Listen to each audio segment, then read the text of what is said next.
ደረጀን ተማጸነችው። ለምን ተማጸነችው የሚለውን አብረን የምናየው ይሆናል። ሰላም እንግዲህ አሁን በሚያሳዝን ሁኔታ ደረጀን እየተማጸነች ትገኛለች። የምትማጸንበትን ምክንያት ወይዘሮ ማርታ እያንዳንዱን ሰማች።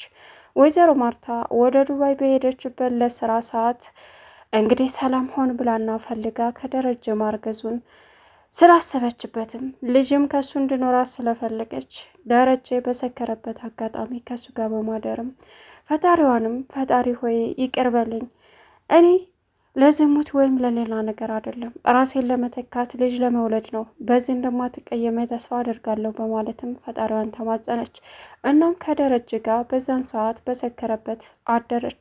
ወዳው ጽንሱን ይዛ ብቅ አለች። ሰላም ነፍሰ ጡር መሆኗን ሁሉም ሰው ቢያውቁም ነገር ግን ከማን እንደሆነ ማንም አያውቅም።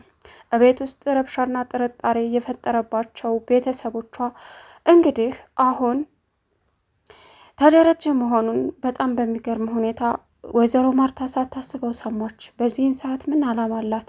ከባድ ነው። ደረጀ ደግሞ ስትማጸንበት የቆየችበት ምክንያት ከዚህ ከቤት ወጥተሽ ለሁላችንም ሰላምና ደህንነት ሲባል የተከራየውልሽ ቤት መግባት አለብሽ፣ ምክንያቱም ህይወታችን ይበጠበጣል፣ የኔም ህይወት ንብረት ይበተናል፣ እባክሽን ሲላትም እሷ ደግሞ ልጅን ወልጄ የማሳድገው እትብቱም የሚታተመው እዚህ ቤት እንጂ ሌላ ቤት አይደለም፣ የምፈልገውም ይሄንን ነው፣ ስንት አመታት የለፋሁበት እቅዴ ዛሬ ሲሳካ ከዚህ ቤት አልወጣም አለችው። ሰላም ውድና የተከበራችሁ የዙዙነት ሚዲያ ቤተሰቦች እንዴት ናችሁ? ልይ ሰላማችሁ ይብዛልኝ። ለዚህ ቻናል አዲስ ሲሆናችሁ ሰብስክራይብ እያደረጋችሁ ቪዲዮውን እስከ መጨረሻው ተከታተሉ እያልኩኝ በአክብሮት እጠይቃለሁ። ዛሬ እንግዲህ በጣም በሚገርም ሁኔታ ሰላም እንገጠማት። ወይዘሮ ማርታስ ምን አይነት ውሳኔ ወሰነች? እንግዲህ ሰላም ነፍሰ ጡር መሆኗን እንጂ ከማን ወደየት እንዴት የሚለውን ነገር የሚያውቁት ነገር የለም ሞላው ቤተሰቡ። አሁን ወይዘሮ ማርታ የሰማችው ነገር ከባድ ሆነ። ሳታስበው ወደ ክላሷ እየሄደችበት ባለ ሰዓት ሰላም ደረጀን እየተማጸነች ነበረ።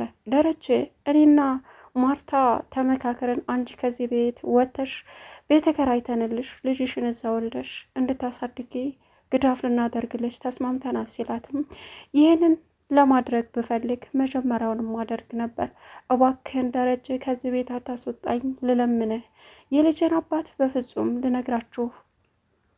ልነግራቸው የማልችለው ማን እንደው ታውቃለህ? አንተ ነህ። ያን ጊዜ ወይዘሮ ማርታ ዱባይ በሄደችበት ሰዓት አንተ በሚገርም ሁኔታ ሰክረህ መተህ ደፍረኸኝ ነው አለችው። በዚያውም ወዳውኑ ልጅ አረገዝኩኝ። የተሰጠኝን ከፈጣሪ ስጦታዬ በፍጹም ላጣው ስላልፈለግኩኝ አንተን ልጄን ማስወረድ አልፈለግኩኝም። ስለዚህ ይህ ምስጢራችን በድብቅ ይሆንና እኔ ልጄ ከአባቱ ቤት ተወልዶ እንዳደግ እንጂ ሜዳ ወጥቶ እንዲቀር አልፈልግም አለችው። ምን አለ ደረጀም? አዎ እውነታው ይሄ ነው ጋሽ ደረጀ፣ ግን ምንም ማድረግ አልችልም። እና በዛን ሰዓት ማርትዬ ማርታ እያልክ እየጠራ እኔ ማርታ እየተመሰልኩብህ እዋክህን ልቀቀኝ ስልህ ሳልፈልግ በግድ ደፍረኝ ልጅ አርግሻለሁ። ይህ በወደ ያለው ጽንስ ያንተና ያንተ ብቻ ነው። ስለዚህ ሌላ ምንም አማራጭ የለኝም። ሁሉንም ነገር ደብቄ ግን ደግሞ እኔ እናንተ ብቻ የምናውቀው መሆን አለበት፣ ሌላ ሰው ማወቅ የለበትም በማለትም ተማጸነችው። ደሬ አሁን የሚያደርገው ግራ ስለተጋባው በይዘም ያለ ነገር ግን ወይዘሮ ማርታ ከውጭ በመሆን በቅርብ ርቀት ላይ የሚያወሩትን እያንዳንዱን ነገር ሰማች። እናም አሁን ላይ ጥርጣሬ የጫረባት አብጌል ማርታ ስትነግራት አልሰማችም ነበር። ማርታም ለካ ልጄ እውነቷን ነው፣ ይህንን ማድረጓ ትክክል ነች፣ እኔ ነኝ የማልሰማው በማለትም አሁን ላይ ድንጋይ መንከስ ቀርቷታል። የሰማችው ነገር ለሷ ትልቅ ጉብዳ ነው። እንዴት በሰላም እከዳለሁ የሚል ነበረ። እናም አሁን ወይዘሮ ማርታ በእርግጥ ልጇ የልጅሽን አባት እንዳቅሚቲ እቤት ውስጥ ትንሽ ፕሮግራም አድርገን የልጅሽ አባት ከሆድሽ ውስጥ አለው ልጅ ጋር መተዋወቅ አለበት፣ እናም ከቤተሰብሽ ከኛ ጋር ከዛ በኋላ ያለውን ነገር አሳድግ እንዲህ በል አንለውም። እቤት ውስጥ እኛ ራሳችን እናሳድገዋለን። ግን ደግሞ አባት የሌለው ልጅና የላም ልጅ አንድ ናቸው። ነገ ጧት የልጅሽ ነገር ሊያሳስብሽ ይገባል ብላም ጠይቃታለች። ይህንን ሀሳብ ለማስቀየር እየተሯሯጠች ባለችበት ሰዓት ነገር ግን ለሰላም የተነገራት ነገር ቤት ተከራይተው ከዛ ቤት ወጥታ የራሷን ህይወት እንድትኖር የሚል ሀሳብ ነበረ። ያንን ስትሰማ የመጀመሪያ አማራጯ ደረጀን ተንበርክካ መለመንና መማጸን ነበረ። ደረጀም የሚመልሰው መልስ አጣ። ነገር ግን አሁን ሚስጥራችን በእኔና ባንቺ መካከል ሶስተኛ ፈጣሪ ስለሆነ ለማንም እንዳታካፊ በማለትም ሰላምን አስጠነቀቃት። ነገር ግን ሰላም ደግሞ እሺ ብላ ተስማምታለች። ሁሉንም ከቅርብ ርቀት ሆና የሰማችው ማርታ አሁንም ነገሩን ይፋ ሳታደርግ በውስጧ ዝም በማለትም ነገሩንና ሚስጥራቸውን ለማቆየት ፈለገች። ለማቆየት የፈለገችበት ምክንያት ምንድን ነው? እውነታው እስከሚወጣ ድረስ መጠበቅ አለብኝ በማለት ያን ጊዜ ጎልጉዬ አወጣዋለሁኝ። ምክንያቱም ልጁ ሲወለድ ዲኤንኤ ምርመራ ማድረግ እችላለሁኝ። በዛን ሰዓት ከልጁ እንግዲህ ይኸው ልጅ ብዬ ደረጀን አዋርደዋለሁኝ። እስከዛ መታገስ አለብሽ ማርታ በማለትም ራሷን ንዴቷንና ሁለ ነገሯን ስሜቷን ደብቃ መቆጣጠር ጀመረች። አሁንም ምንም እንዳልተፈጠረ እንግዲህ ሁላችንም የኦዲየንሶች አመለካከትም ሆነ ሀሳብ ዳጣ የደረጀ ልጅ እንደሆነች ምንም ጥርጥር የለውም። ሁላችንም ገብቶናል። አሁን ደግሞ ሁለተኛውም ልጅ የማን ነው እያልን እሷም የአባቱን ማንነት መናገር ስላልፈለገች የደሬ ነው ስንል ከርመን ነበረ። ኦዲየንሶች ያሰብነውና ያቀረው ነገር ትክክል ሆኖ በማርታ እንግዲህ አልጋ ላይ ደረጀና ሰላም ሲወያዩ ሁላችንም እውነታ መሆኑን አወቅን። በእርግጥ የልጅሽ አባት ማን ነው ብላ ዳጣ ጠይቃት ነበር። ወይስ ደግሞ ሳትፈልግ ደፍሮሽ ነው ስትላትም አይ ዳጣዬ እኔ እንኳ ተደፍሬ አይደለም ራሴ ፈልጌ ወድጄ ፈቅቼ በቃ ልጅ እንድኖረኝ የራሴ የምለው ልጅ አብራኬን እንዳገኝ ደግሞም በቃ ያጣሁትን ለማገኘት ስል ያደረኩትና የፈለግኩት ነገር ነው ዳጣዬ። እኔ በፍጹም ማንም ማስገድዶኝ አይደለም አለቻት።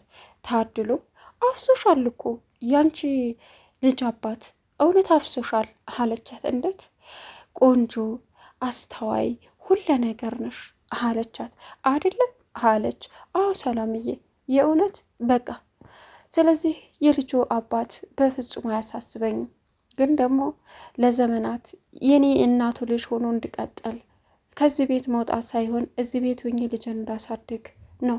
ግን እኮ እነ ደረጀ ላንቺ የሚችሉትን ነገር አድርገው የራስሽን ህይወት ከሰራተኝነት ወጥተሽ ልጅሽን እየተንከባከብሽ የምትኖሪበትን ነገር እየፈጠሩልሽና እየተወያዩ ነው አለቻት። በፍጹም እሱን አልስማማም፣ ብሞትም አላደርገውም በማለትም ለዳጣ መለሰችላት። ዳጣም በጣም ተገረመች። አበጌል እንግዲህ አሁን ላይ ዳጣንና ሰላምን ከዛ ቤት አባራ ራሷ ብቻ መኖር እንዳለባትም ትፈልጋለች። ነገር ግን አቶ ደረጀ ዳጣን ተከትላ በጥፊ ስትመታትና ስታመናጭቃት በመኪና ውስጥ ሆኖ ሁለቱንም እያያቸው ነበረ። በዛን ሰዓት በድንገት ቦታው ላይ በመድረስ ምንድን ነው በማለትም በመቆጣትም ያንን ነገር እንድታስተካከል ሁለቱንም ተቆጥቶ አበጌልን ግን በደንብ አድርጎ ገረፋት። በዚህን ሰዓት ወይዘሮ ማርታ ከውጭ መታ ምን ተፈጥሮ ነው አለች። ምክንያቱም ዳጣን ውስጥ በሚመክርበት ሰዓት እባክህን እያለች ነበረ። እናም እናቷ ጋር ደውላ በጣም ፈርቻለሁ እማዬ፣ ዛሬ አባዬ ይገርፈኛል፣ ዳጣን ውስጥ አስገብቷታል አለች። ምንድን ነው ምን አድርገሽ ነው ብላም ነገረቻት። እማዬ አትመጭም እና ፈርተሽ ነው የደወልሽልኝ ስትላትም አዎ በጣም ፈርቻለሁ፣ ትቆያለሽ አለቻት። ወይዘሮ ማርታም እሺ እመጣለሁኝ ልመጣ ነው ስትል ምን ተፈጥሮ ነው ጥፋት ምንድን ነው ስትል ውሃ በሰዓቱ እኔ አላቅም አባዬ ከዚህ ንቅንቅ እንዳትሉ አለን። እናም አሁን ውስጥ በቃ አላቅም እማዬ አብጌልን አስጠርቷታል። አብጌል ምን አጥፍታ ነው ምን እንዳጠፋች አላቅም፣ ግን ደግሞ አባዬ በጣም ተናዶ እንደሚገርፋት ነው እና እባክሽ አለች። ምን አድርገህ ነው? እኔ እንጃ ምንም። ከዛም ማርታ እንግዲህ ደሬ ጋ ሄደች። ደሬ ምንና ነው ስትለው አብጌልን ጠሪልኝ አላት። ምን አድርጋ? ምንም ዝም ብለሽ ጥሪልኝ በማለት ብትማጸነውም መገረፍ አለባት። ስመክራት እምቢ ብላለች፣ ግዴታ መገረፍ አለባት አላት። እዋክን ደሬ በዚህ ሰዓት መገረፍ አለችው። አዎ ግድ ነው፣ ምክንያቱም ምክር አልመለሳትም ሲላትም ብትማጸነውም ደረጀ ደግሞ ግዴታ እሷን መግረፍ እንዳለበት አሳምኗል ራሱን። ማርታን ውጭልኝ በማለትም ወተሽ አብጌልን አስገቢ አላት። አብጌል በሰዓቱ ገባች። አሁን ደሬ እሷን መግረፍ ጀመረ። እናም ዳጣ ምንድን ነው ተፈጥሮ ነው? ምን አርገሽ ነው? ምንና ነው አለቻት። ይልሽትዬ አብጌል ዝም ብላ አጋነነችው እንጂ እኔ ወደ ቤት በምመለስ ሰዓት መንገድ ጠብቃ በጥፊ ስትመታን ጋሼ አያት። እናም በዛ ወርዶ ወደ ቤት ይዞ መጣ። በቃ ይሄ ነው፣ በጥፋቷ እስከሆነ ይበላት አለች ማርታ። ግን አንቺስ ደህና ነሽ አለች ዳጣ። የመጨረሻ ነው የተሰማት። ለምን ቢባል ወይዘሮ ማርታ ከውጭ መታ የመጀመሪያ አብጌልን አቀፈች። ምን አርገሽ ነው? ምን ተፈጥሮ ነው? ምን ሆነሽ ነው? እያለች መጠየቅ ጀመረች። ምንም አለች ቀጠለችና እሷን አብጌል ወደ ውስጥ ስትገባ ውሃን አቀፈቻት። የኔ ልጅ ተሻለሽ? ምን ሆንሽብኝ? አንቺ አላጠፋሽ፣ ያጠፋችሁ እኮ እሷ ናት። እንደዚህ ድንግጥ ብለሽ ድንዝዝ ያልሽው ለምንድን ነው? የኔ ወዳለች እማዬ እንዴ ሊገርፋት እኮ ነው፣ ሊመታት እኮ ነው። አባቴ የመጨረሻ ተናዷል ዛሬ አለቻት። በቃ በጥፋቷ ከሆነ ታያት ይግረፋት ስትልም እኔ አልችልም። ከዛም ደረጀ ውሃን ወደ ክላሷ አስገቢ ብሏት ነበር ማርታን። እናም በዚህን ሰዓት ውሃን ክላሷ ካስገባች በኋላ ውሃ የት ነው የሄደችው? ናታን ጋር ነው። ዛሬ አብጌል ልትገረፍ ነው አለችው። ምን አጥፍታ? እኔ አላቅም። ዳጣንም ገብታ ገርፏታል። ደግሞ አሁን አብጌልን ሊገርፋት ነው ስትል ጭራሽ ዳጣም አለችበት አላት። አዎ አለችበት። በጣም ታያቸው ጥፋት አጥፍተው መብራትም አላጠፋች ምን እንጃ አለች ውሃ። በዚህን ሰዓት ደረጀ አንዴ ሲያሳርፍባት ዋይ ብላ ጮኸች አብጌል። እናም ወይዘሮ ማርታ አላስችላት አለ፣ ተርበተበተች። በዚህን ሰዓት እየበረረች ደሬ ክላስ ስትገባ አባዬ ከዚህ በኋላ አይለመደኝም እዋክን አለች። ከዛም እዋክን ደሬ ብላ አስጣለቻት። ከዛም መተው በስነ ስርዓት የቤተሰብ ፕሮግራም ተሰብስበው ማሳለፍ ጀመሩ። ነገር ግን ፕሮግራሙን መጨረሻ ላይ በሰላም ሁኔታ የደረጀ ሰላም ተረበሸ። ልጁ የእሱ ልጅ መሆኑን ስትነግረው የሚሆነውን ግራ ገባው። ቻናሉን ሰብስክራይብ እያደረጋችሁ